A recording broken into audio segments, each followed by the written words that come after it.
विद्यार्थी मित्रों, Galaxy school of science online session में फरीથી આપ સૌનું હાર્દિક સ્વાગત છે। ધોરણ 12 માં આપણે એક કસોટી થઈ હતી જેમાં પ્રકરણ 1 અને 2 સાથે હતા। તેનું સોલ્યુશન આપણે આજે જોવાનું છે મિત્રો। તો આજે આપણા પાસે પેપર બરોબર છે, એક પ્રેક્ટિસ ટેસ્ટ જેવું તમે માની શકો છો। આપણે એનું નામ આપ્યું છે એકમ કસોટી જૂથની। તો મિત્રો અહીંયા છે પેપર અને અહીંયા આપણું સોલ્યુશન થશે।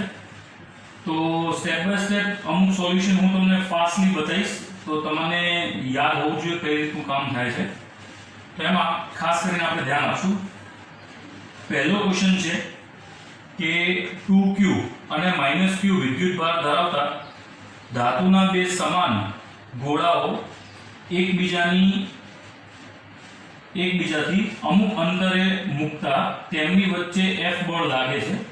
હવે તેમને વાહકતાથી જોડીને છૂટા પાડીને એટલા જ અંતરે મૂકવામાં આવે તો તેમના વચ્ચે લાગતું બળ કેટલું?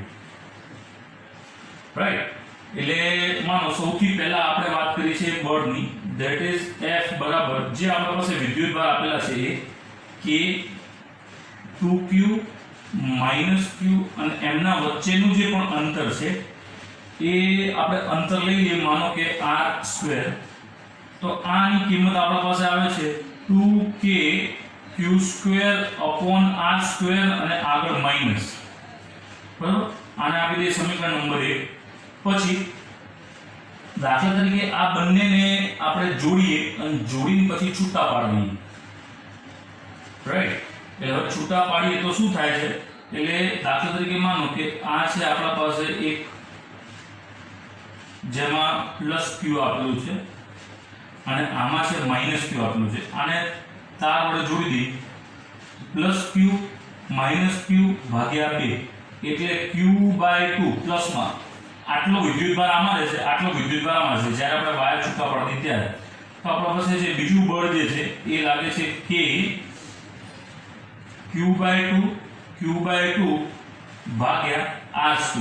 એટલે આપણા પાસે આ જે બળ મળે છે that is k q²/4r², બરોબર।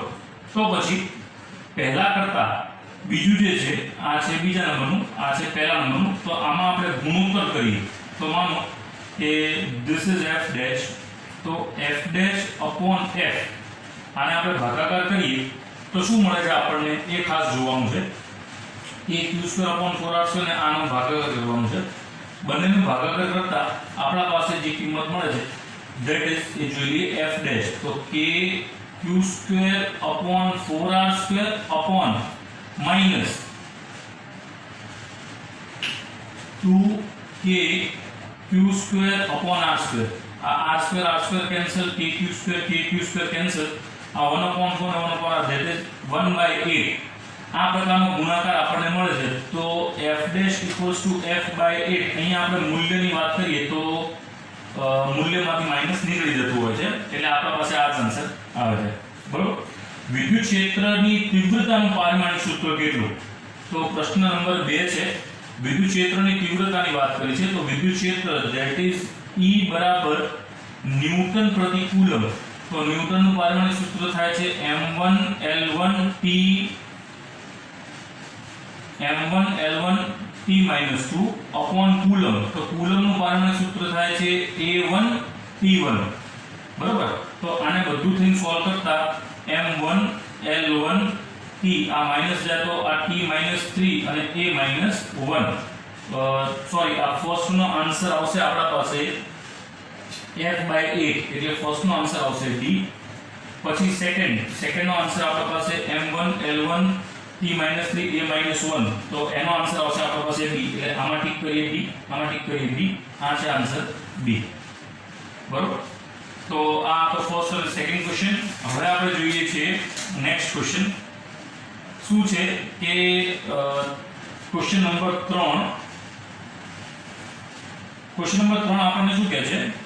ક્વેશ્ચન નંબર 3 માં એવું આપેલું છે કે બે બિંદુવત વિદ્યુતભારો કે જેટલો ડાઇલેક્ટ્રિક અચળાંક ધરાવતા માધ્યમમાં મૂકતા લાગુ પડતા બળ F છે, જો માધ્યમથી દૂર કરવામાં આવે તેટલું લાગુ પડતું બળ। તો સિમ્પલ છે, તો આપણને બધાને ખબર છે that is f બરાબર f dash upon capital K. f dash જે છે એ શૂન્ય અવકાશમાં લાગતું બળ અને f જે છે એ માધ્યમમાં લાગતું બળ, એટલે f જે છે એ માધ્યમમાં બળ અને f ડેશ જે છે એ ફ્રી સ્પેસ માં બળ. આ રીતનું આપણે કહી શકીએ. તો આના આધારે આપણે f ડેશ ની કિંમત શોધવી હોય તો f ડેશ બરાબર f into k થાય, બરોબર. તો આનો જવાબ આપણા પાસે આવશે c, બરોબર. ત્યારબાદ છે 4 નંબરનો પ્રશ્ન, આમાં c આવશે. ચોથા નંબરના પ્રશ્નમાં શું છે કે નિયમિત વિદ્યુત ક્ષેત્રમાં રાખેલ વિદ્યુત ડાયપોલ પર લાગતું ટોર્ક P અને E વચ્ચે કેટલા ખૂણો મહત્તમ મળે. તો આપણે આ ડાયપોલમાં જોયું હતું, ધેટ ઇઝ ટો બરાબર P ક્રોસ E. આ છે ક્રોસ પ્રોડક્ટ, એટલે અહીંયા આવે છે PE sin થીટા. તો sin થીટામાં મહત્તમ મૂલ્ય ક્યારે મળે તો થીટા બરાબર 90 અંશ હોય ત્યારે. તો આમાં આનો જવાબ આવશે ડી, બરોબર. ચોથામાં ડી જવાબ આવશે. પછી પાંચમું, વિદ્યુત ભારિત ગોળીય કવચના બહારના વિસ્તારમાં ઊર્જા ઘનતા શોધવાની છે. વિદ્યુત ભારિત જે પણ આપણા પાસે કોઈ પણ ગોળો છે એના બહારના વિસ્તારમાં ઊર્જા ઘનતા. હવે મિત્રો ઊર્જા ઘનતા જે છે એનું સૂત્ર શું થાય? એનું સૂત્ર થાય છે ρ E બરાબર 1/3 એપ્સિલોન E સ્ક્વેર, બરાબર. તો આપણા પાસે ગોળીય કવચની વાત કરી છે, તો ગોળીય કવચમાં આપણા પાસે જો E ની કિંમત શોધવી હોય તો kq r સ્ક્વેર થાય. હવે આ ઊર્જા ઘનતાના સૂત્રમાં E ની કિંમત મૂકી દઈએ તો E બરાબર 1/2 એપ્સિલોન નોટ આ kq r square whole square આવું થાય. તો બધાની જ કિંમત મૂકી દઈએ, સાથે સાથે k ની કિંમત પણ મૂકી. k ની કિંમત શું છે આપણને 1/4 પાઈ એપ્સિલોન નોટ છે, બરાબર. તો આ છે 1/2 epsilon into q square upon k ની કિંમત છે સ્ક્વેરમાં એટલે 4 પાઈ એપ્સિલોન નોટ. તો 4 ના જગ્યાએ આવશે 16 pi square epsilon square into r square. આમાંથી એક એક એપ્સિલોન કેન્સલ થયા એટલે આપણી પાસે q સ્ક્વેર અપોન 32 ગુણ્યા પાઈ સ્ક્વેર ગુણ્યા r સ્ક્વેર ગુણ્યા એપ્સિલોન નોટ. એટલે આ જે છે એ એક્ચ્યુઅલમાં આન્સર જે છે એ 32 વાળો આન્સર જે છે તેમાં પાંચમા નંબરનો આપણા પાસે ઓપ્શન આવશે એ, બરોબર મિત્રો. તો આ તો પાંચમા નંબરનો એમસીક્યુ. ત્યારબાદ હવે આપણે જોઈએ છે છઠ્ઠા નંબરનો એમસીક્યુ. છઠ્ઠા નંબરનો એમસીક્યુ શું કહે છે કે જે આપણા પાસે કોઈ આકૃતિ આપેલી છે તેનું આપણે સોલ્યુશન કરવાનું છે મિત્રો. તો જો આની અંદર તમે જે આકૃતિ જુઓ છો આ આકૃતિના આધારે અહીં જોઈ શકો છો કે આ ત્રણેય જે છે એ પેરેલલમાં આપેલા છે. પેરેલલ એટલે કે સમાંતર. તો સમાંતરમાં કેપેસિટન્સ આપેલા હોય તો સમાંતરમાં કેપેસિટન્સને કઈ રીતે સોલ્વ કરાય આપણને સૌને ખ્યાલ છે કે આ રીતે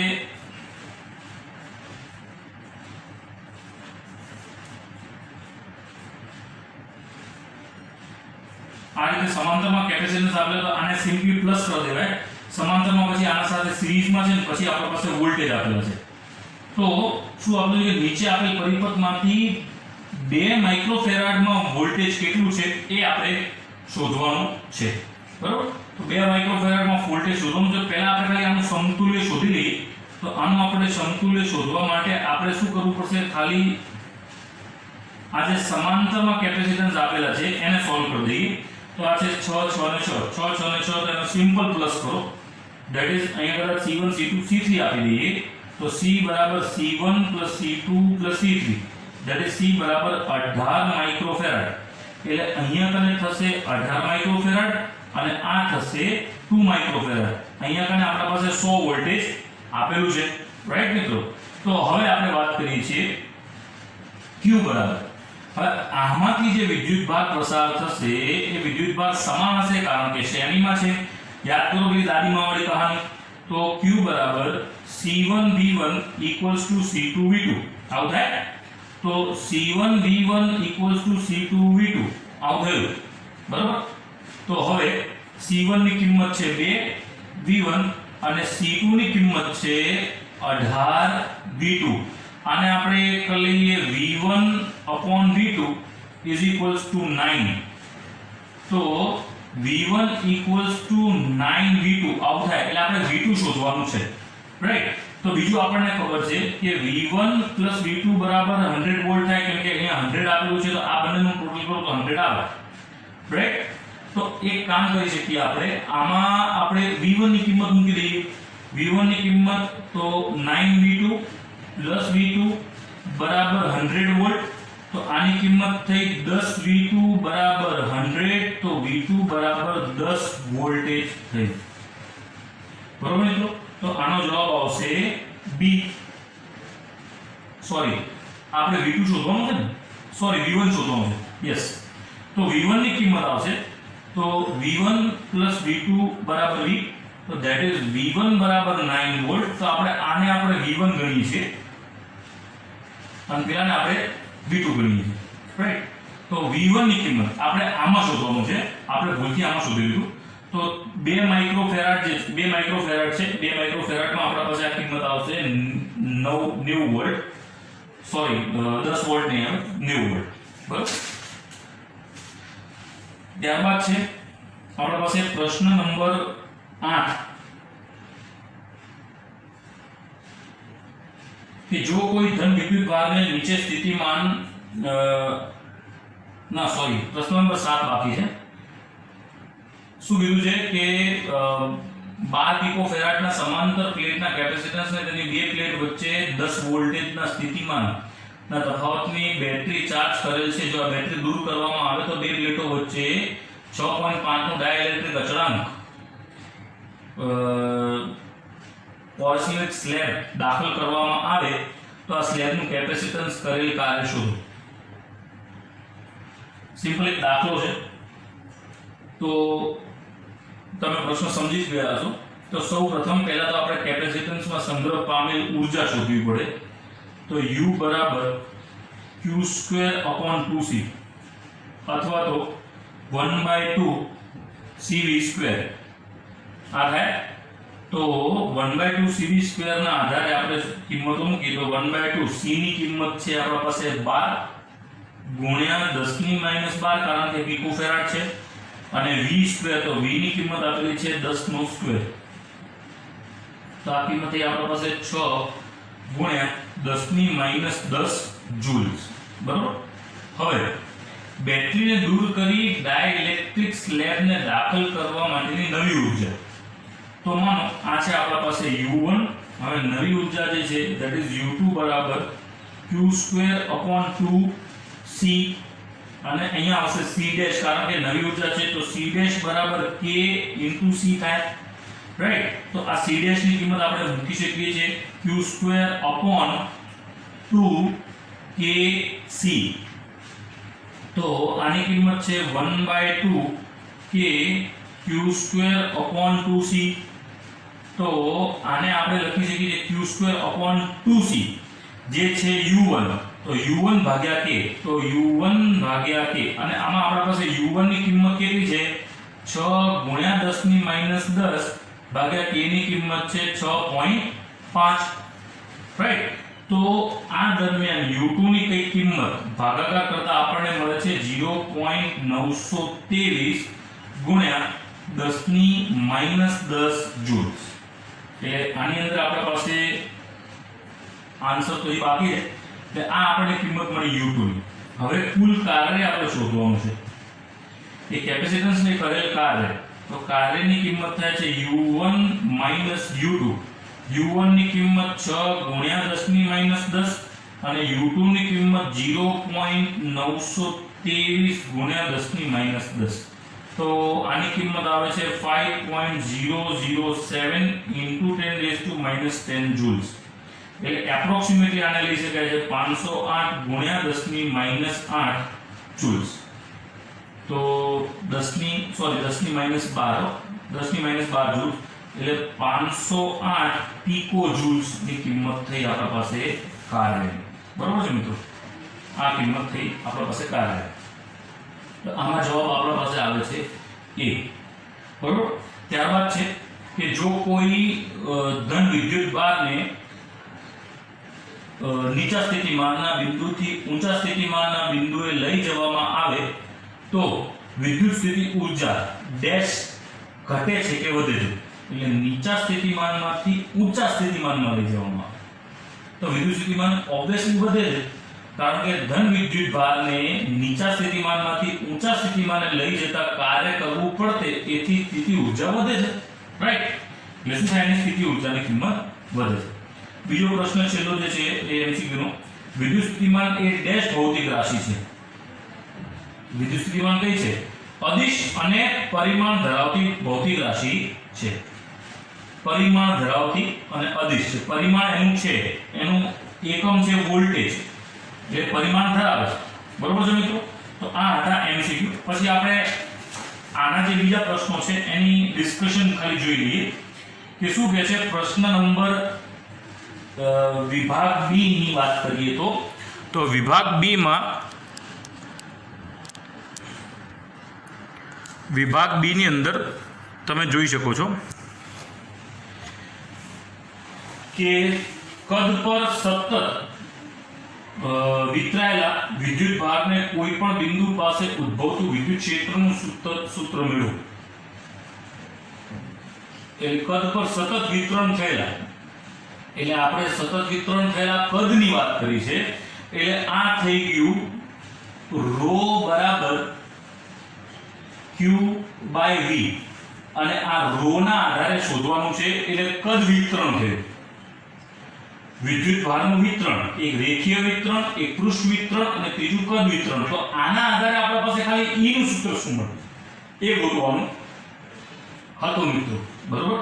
ત્યારબાદ વિદ્યુત ડાયપોલ એટલે શું, એની એકાઈ SI એકમ શું, વિદ્યુત ડાયપોલની કિંમત તમને ખબર છે શું થાય, SI એકમ શું થાય એ પણ તમને ખબર છે. વિદ્યુત ડાયપોલ એટલે માઈનસ થી પ્લસ અને એમના વચ્ચે મળેલું અંતર.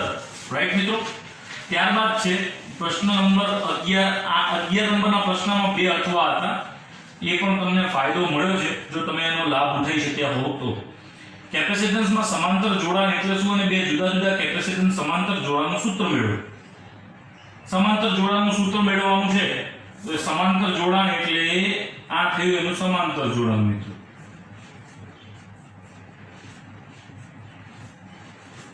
આ C1 આ C2 આ V. બરોબર. એટલે C બરાબર C1 C2. હોપ તમે બધાએ કર્યું હશે આ એટલે. ત્યારબાદ છે આપણા પાસે પ્રશ્ન નંબર 12. જરૂરી આકૃતિ દોરીને વિદ્યુત શિલ્ડિંગ સમજાવો. વિદ્યુત શિલ્ડિંગ સમજાવો એટલે ગાડીમાં તમે બેઠા હો તમને કરંટ ના લાગે, વિદ્યુત શિલ્ડિંગ. બરોબર છે. ત્યારબાદ છે વિભાગ C. વિભાગ C માં આ જે પ્રશ્ન છે, આ પ્રશ્ન તમે બધાએ જ કર્યો છે. આનો મેં તમને એક્સ્ટ્રા લેક્ચર પણ આપ્યો હતો, તો જેમાં આપણે T નું સૂત્ર શોધવાનું હતું. T ના આધારે તો T નું આપણા પાસે સૂત્ર છે 2hme upon E into E. આ થયું આપણા પાસે T નું સૂત્ર કે જેના આધારે તમે TE અને TP બંનેની કિંમત શોધી શકો છો, અને સાથે સાથે તમારે A પણ શોધવાનું હતું. એટલે A ની કિંમત E into Q upon M. એટલે આ જે E છે મિત્રો, આ E ને આ Q છે. Q એટલે વિદ્યુત ભાર. બરોબર. એ રીતે તમે શોધી શકો છો. પછી ત્યારબાદ આપણે શોધવાનું છે H2 ના બે ઇલેક્ટ્રોન. આ જે છે એ સ્વાધ્યાયનો દાખલો છે H2 વાળો. આપણા સ્વાધ્યાયના દાખલામાં તમે કરેલો છે, જેનો જવાબ એપ્રોક્સિમેટલી કંઈક 19.2 ઇલેક્ટ્રોવોલ્ટ જેવો આવે છે. ઇલેક્ટ્રોવોલ્ટમાં ફેરવવાનું છે. ત્યારબાદ સમાન રીતે વિદ્યુત ભારિત પાતળી ગોળાકાર કવચને લીધે તેના બહારના બિંદુએ ઉદ્ભવતા વિદ્યુત ક્ષેત્ર, બહારના ગોળાએ ઉદ્ભવતા વિદ્યુત ક્ષેત્ર શોધવાનું છે. એટલે ગૌસનો નિયમ એપ્લાય કરવાનો છે, વિદ્યુત ફ્લક્સ એપ્લાય કરી અને એમાં તમને બહારના ગોળામાં તમને કંઈક E ની કિંમત મળશે. E ની કિંમત એપ્રોક્સિમેટલી મળે છે sigma r square upon epsilon nought small r square. એના આધારે તમે E ની કિંમત એક્ચ્યુઅલમાં જે E ની કિંમત છે kq અપોન r સ્ક્વેર એ પણ મેળવી શકો છો. બરાબર. ત્યારબાદ છે વિભાગ D. વિભાગ D વાળો જે આ પ્રશ્ન છે, આ 9 સેન્ટીમીટર પર વિદ્યુત ભારો આપેલા છે. બંને વિદ્યુત સ્થિતિ ઊર્જા શોધો.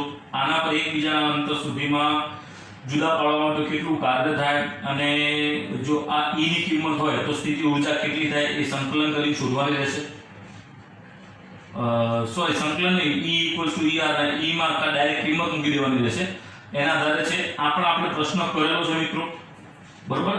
આ સ્વાધ્યાયનો પ્રશ્ન અથવા તો એક્સરસાઇઝ ઇલસ્ટ્રેશનનો પ્રશ્ન છે અને આના આપવામાં એક બીજો પ્રશ્ન આપેલો છે જે છે નળાકારના આધારે. આ એક નળાકાર આપેલું છે.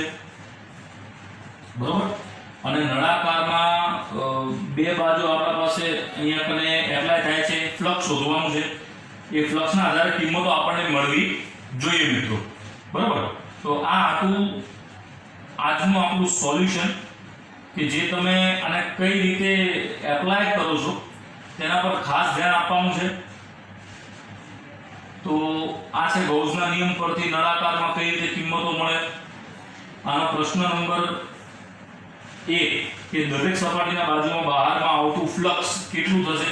તો દરેક બાજુની સપાટીમાં બહાર આવતું ફ્લક્સ E ડોટ d એ cos થીટા ના આધારે આપણા પાસે એક જ બાજુ ફ્લક્સ મળે છે. E ની કિંમત છે 200 ને સરફેસ એરિયા એટલે આનું સરફેસ એરિયા છે પાઈ r સ્ક્વેર.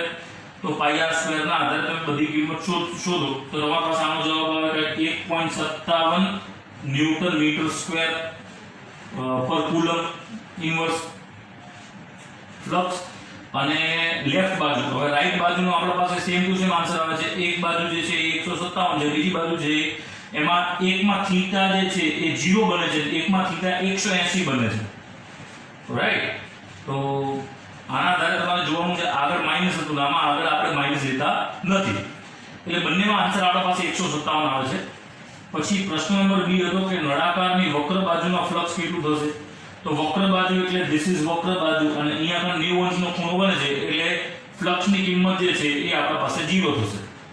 પછી નળાકારમાં બહાર નીકળતું ફ્લક્સ કેટલું એટલે આ રાઈટ ફ્લક્સ, લેફ્ટ ફ્લક્સ ને વચ્ચેનું ફ્લક્સ આ ત્રણેયનું ટોટલ કરી દો એટલે આમાં આપણા પાસે 157 + 157 + 0 એટલે આપણા પાસે કિંમત મળે છે 3.14 1.57 + 1.57 + 0 that is 3.14. અને ગૌસના નિયમ પરથી નળાકારના અંદરનો કુલ વિદ્યુત ભાર કેટલો હશે. તો Q બરાબર ફ્લક્સ અપોન ફ્લક્સ બરાબર Q અપોન એપ્સિલોન નોટ. તો અહીંયા કુલ ફ્લક્સની કિંમત મૂકી દો, એપ્સિલોનની કિંમત મૂકી દો, તમને વિદ્યુત ભારની કિંમત મળી જશે. બરોબર.